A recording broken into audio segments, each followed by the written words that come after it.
Mommy? Yes? In this movie, would there be any sound? Yeah. And when we're talking?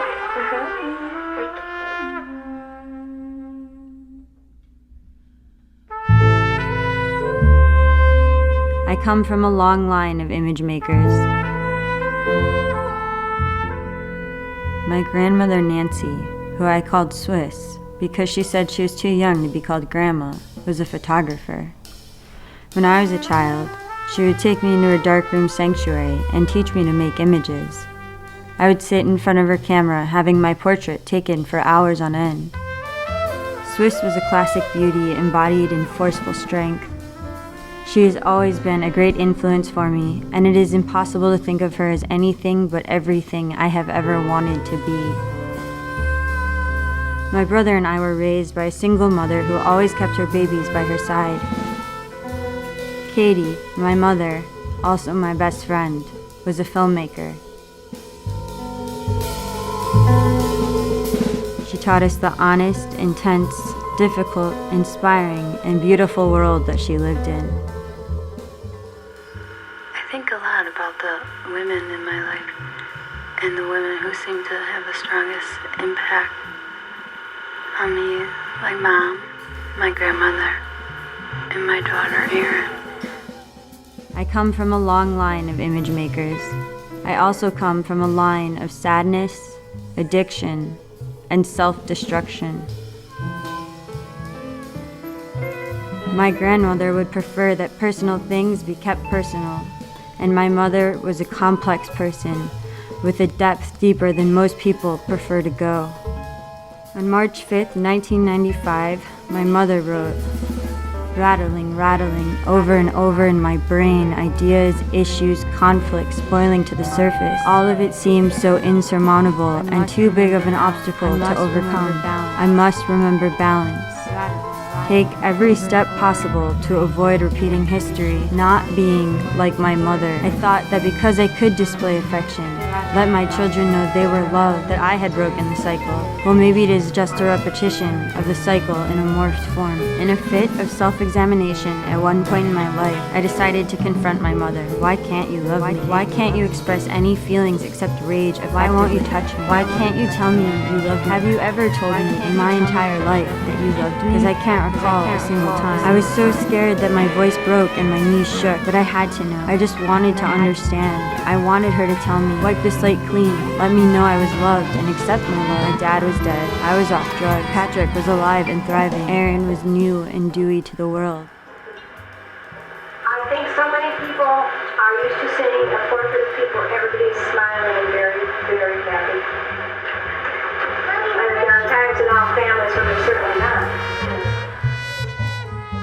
In March of 2008, I wrote my own letter to Swiss from rehab. I've never had the courage to find fault in you. At 15, your death was my destruction. Your baby boy, the youngest of 5, was getting married in the morning. You had had too much to drink that night at the rehearsal dinner. The next day, instead of attending a wedding, our family attended your wake. I'd be lying to myself if I said I didn't feel cheated. The hood of your car was entirely scraped off by the semi-truck you drove into. I can only imagine a moment of regained consciousness and realize none of it would have been worth your precious wine. I'm pissed that your husband died too young from smoking, that you still fell for the trials of addiction, that I still fell for the trials of addiction. I am no longer pissed, but I am no longer convinced there is a right number of years to live. My mother writes, at 13, I tried to slash my wrists at the golf course, but I guess I didn't want to die. I just made a big mess.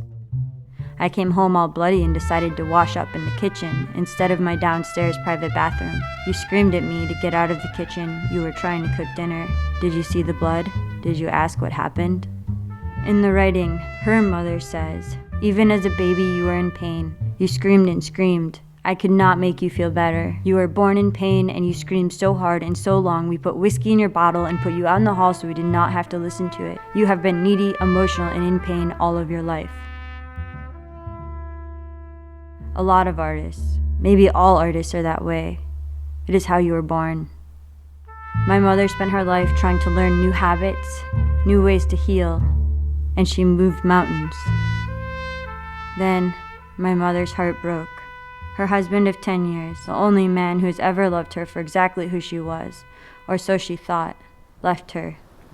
She felt too tired to make it better or to get over it.